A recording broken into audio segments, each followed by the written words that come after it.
जैसे उत्तर प्रदेश में जाट समाज की जो मानसिकता है वो काफ़ी हद तक बीएसपी की वजह से बदली है।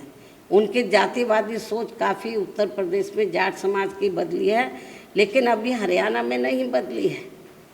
तो उनकी जो मानसिकता है दलितों के मामले में, तो वो भी अभी पूरे तौर से परिवर्तित नहीं हुई है। और यूपी में हुई है, हमारे एमएलए भी बने हैं। और जब मेरी सरकार बनी 2007 में पूर्ण बहुमत की, तो वहाँ पर हमने जाट समाज के कई लोगों को मंत्री आदि भी बनाया है। तो हमें यूपी की तरह अभी इनकी मानसिकता को हरियाणा में बदलना होगा, जो अभी पूरे तौर से नहीं बदली है। ऐसे महान व्यक्तित्व मान्यवर श्री कांशीराम जी, जिनके आज पुण्यतिथि है, इनको सबसे पहले मैं अपनी व पार्टी की तरफ से पूरे तय दिल से अपने श्रद्धा सुमन अर्पित करती हूँ, जिन्होंने बाबा साहब डॉक्टर भीमराव अम्बेडकर के पद चिन्हों पर चलकर यहाँ बीएसपी के नाम पर अलग से अपनी राजनीतिक पार्टी का गठन किया और फिर पूरे देश में यहाँ जातिवादी व्यवस्था के शिकार रहे दलितों, आदिवासियों, पिछड़ों व अन्य उपेक्षित वर्गों के लोगों को काफ़ी हद तक इन्हें अपनी इस पार्टी से जोड़ा है। इतना ही नहीं, बल्कि इनके अथक प्रयासों से वह अपने इन लोगों के बलबूते पर ही फिर आबादी के हिसाब से देश के सबसे बड़े प्रदेश यूपी में यहाँ मेरे नेतृत्व में कई बार सरकार भी बनाई है, तथा यूपी सहित कई और राज्यों में भी अपनी पार्टी के अनेकों सांसद व विधायक आदि भी बनाए हैं। इसके साथ साथ मान्यवर श्री कांशीराम जी अपनी पार्टी के लोगों को सावधानी के तौर पर हमेशा ये कहते रहे हैं कि यहाँ कांग्रेस, बीजेपी व अन्य जातिवादी एवं पूंजीवादी पार्टियाँ किस्म किस्म के साम दाम दंड भेद आदि अनेकों हथकंडे इस्तेमाल करके ये हमारी पार्टी को आसानी से आगे नहीं बढ़ने देंगे और इसे कमज़ोर एवं ख़त्म करने का ही पूरा प्रयास करेंगे, बशर्ते यदि इनसे अपनी पार्टी के लोग कदम कदम पर सचेत नहीं रहते हैं। किंतु दुख की बात यह है कि इस मामले में इनके आए दिन किस्म किस्म के हथकंडों व षड्यंत्रों आदि से सावधानी ना बरतने की वजह से ही अब पिछले कुछ वर्षों से हमारी पार्टी काफ़ी खराब दौर से गुजर रही है, जिससे अपने लोगों को ज़रूर ऊपर उठना है और इन्हें अपनी पार्टी को हर स्तर पर पुनः मजबूत बनाना है, अर्थात घबराना नहीं है। जब हम आगे बढ़ेंगे किस्म किस्म की रुकावटें आएंगी, उसका हमें मुकाबला करना है और हमें ऊपर उठना होगा और अपनी पार्टी को हर स्तर पर हमें पुनः मजबूत बनाना होगा।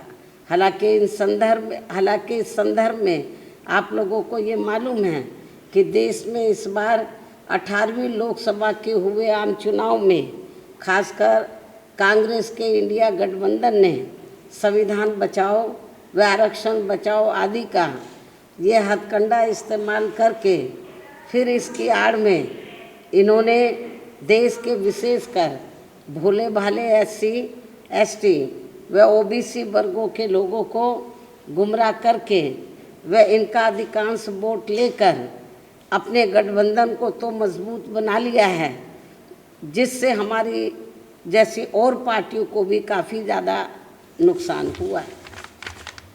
और फिर इस चुनाव के बाद जम्मू कश्मीर व हरियाणा प्रदेश में जल्दी ही विधानसभा के हुए आम चुनाव में हमारी पार्टी इनके इन और भी हथकंडों व षड्यंत्रों आदि से अपने लोगों को पूरे तौर से बाहर नहीं निकाल पाई, जिससे पार्टी को इन दोनों राज्यों के चुनाव में भी यहाँ काफ़ी कुछ नुकसान उठाना पड़ा है।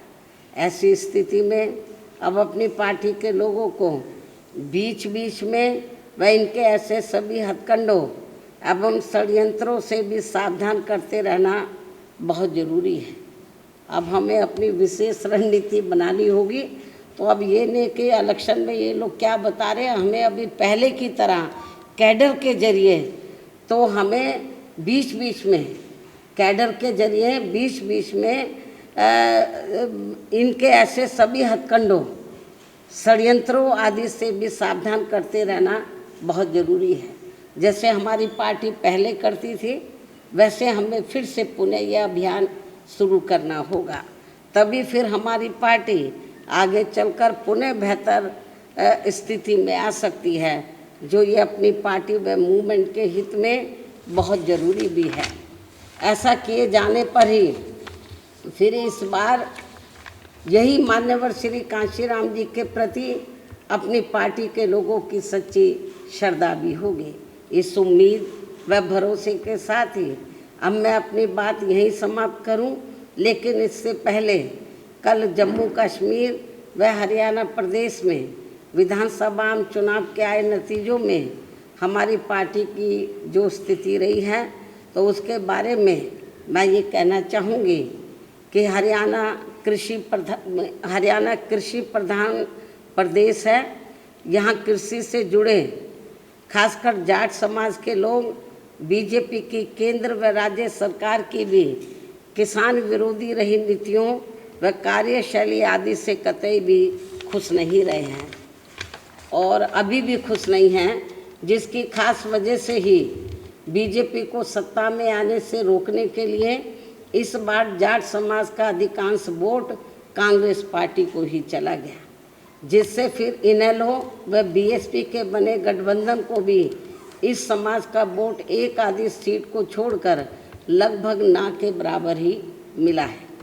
लेकिन इनकी जातिवादी मानसिकता की वजह से जाट समाज का वोट बीएसपी उम्मीदवारों को तो बिल्कुल भी नहीं मिला है, जबकि बीएसपी का दलित बेस वोट पूरा का पूरा इनेलो के उम्मीदवारों को ट्रांसफ़र हुआ है।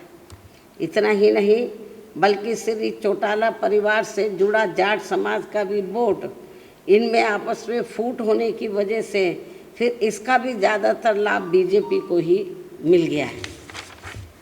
वहीं दूसरी तरफ गैर जाट समाज का वोट भी इनकी इस लड़ाई में अधिकांश बीजेपी को ही चला गया, जिससे यहाँ बीजेपी को फिर से अपनी सरकार बनाने का मौका मिल गया है।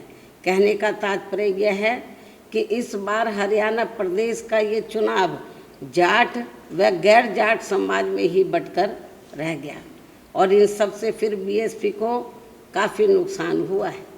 हालांकि बीएसपी के लोगों ने अपने उम्मीदवारों को जिताने में कोई कसर नहीं छोड़ी है और इस मामले में जम्मू कश्मीर के पार्टी के लोग भी ऊपर वैली में कश्मीर वगैरह वहाँ तो नहीं पहुँच सके, लेकिन जो नीचे जो जम्मू का एरिया थोड़ा सेफ है, सुरक्षित है, तो वो 25-30 सीटों पर हमारे लोगों ने हमारे लोगों ने बहुत प्रयास किया कि पार्टी की बात आगे बढ़े और हमने कुछ कैंडिडेट भी खड़े किए हैं जम्मू रीजन में और वहाँ पर हमारे लोगों को वोट पड़ा है। सीट तो नहीं निकाल पाए, कुछ सीटों पर अच्छा खासा वोट मिला है।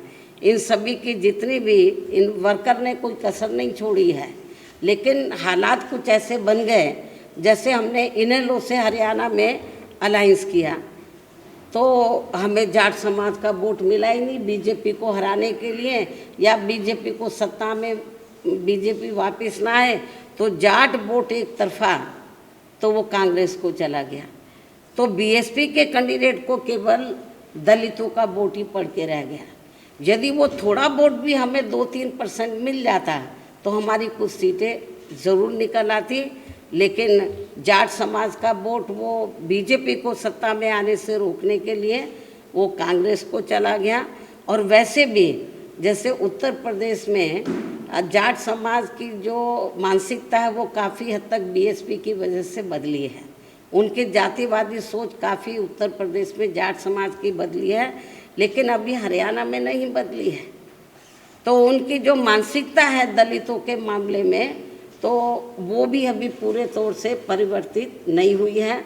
और यूपी में हुई है, हमारे एमएलए भी बने हैं।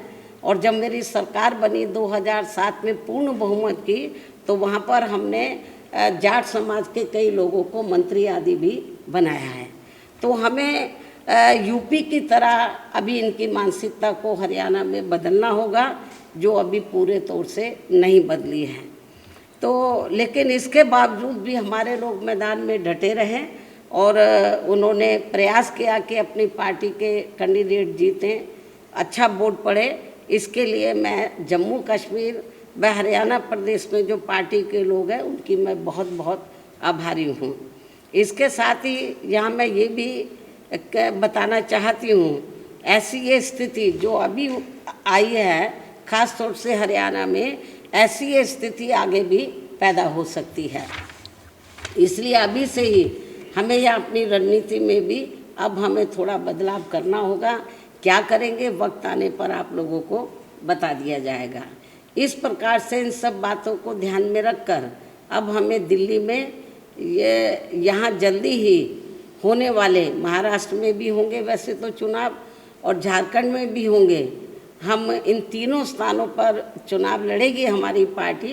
तो ख़ास तौर से क्योंकि मैं दिल्ली में प्रेस ले रही हूँ और यहाँ पर मैं आप लोगों के बीच में हूँ, मान्यवर श्री कांशीराम जी को मैं अपने श्रद्धा सुमन अर्पित करने आई हूँ, क्योंकि यहाँ मान्यवर कांशीराम जी की अस्थियाँ हैं।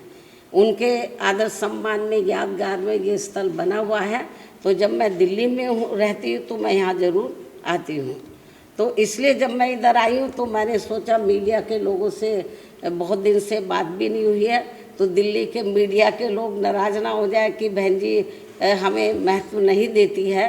तो मान्यवर श्री कांशीराम जी की पुण्यतिथि के मौके पर तो मैंने सोचा कि मैं आप लोगों को अपनी बाइट दे दूं इस मौके पर और आप लोगों से मिल भी लूँ। इस प्रकार से इन सब बातों को ध्यान में रख कर अब हमें दिल्ली में, खास तौर से मैं दिल्ली की बात कर रही हूँ, हमारी पार्टी महाराष्ट्र में भी चुनाव लड़ेगी असेंबली का, झारखंड में भी लड़ेगी, वहाँ हम लोग जी जान से लगे हुए हैं। दिल्ली देश की राजधानी है, यहाँ पर भी हमारा पूरा प्रयास रहेगा कि हमारी पार्टी बेहतर रिजल्ट लाए। और इस बार तो ऐसा लगता है तिकोनी लड़ाई होगी, तो कांग्रेस अलहदा, आम आदमी पार्टी अलहदा, बीजेपी अलहदा। तो इस तिकोनी लड़ाई में हो सकता है कि हमारी पार्टी को कुछ फ़ायदा हो जाए। डायरेक्ट फाइट में हमें नुकसान होता है, जब 3 कोनी 4 कोनी लड़ाई होती है तो उसका हमें लाभ भी मिलता है। तो इस प्रकार से इन सब बातों को ध्यान में रखकर अब हमें दिल्ली में यहाँ जल्दी ही, खासकर दिल्ली में यहाँ जल्दी होने वाले विधानसभा चुनाव में भी काफ़ी सावधान रहना होगा। ये जो भी कुछ हरियाणा में हुआ है या पार्लियामेंट के चुनाव में जिस तरीके से आरक्षण बचाओ, संविधान बचाओ की आड़ में वीकर सेक्शन के लोगों को गुमराह किया और उनका वोट काफ़ी हद तक इन्होंने बांट दिया। तो इन सब बातों को ध्यान में रखकर तो दिल्ली के लोगों को भी काफ़ी सावधान रहना होगा, जिसके लिए आज दिल्ली से आए, क्योंकि जब मालूम है मैं इधर आ रही हूँ तो दिल्ली प्रदेश के लोग भी बड़ी तादाद में इधर आ रहे हैं। उनको भी उनसे वो मुझसे भी बात करेंगे और जिसके लिए आज दिल्ली से आए हुए लोगों को ज़रूरी दिशा निर्देश भी दिए जाएंगे। इन्हीं ज़रूरी बातों के साथ ही अब मैं पुनः मान्यवर श्री कांशीराम जी को अपने श्रद्धा सुमन अर्पित करते हुए अपनी बात यहीं समाप्त करती हूँ। धन्यवाद। जय भीम व जय भारत।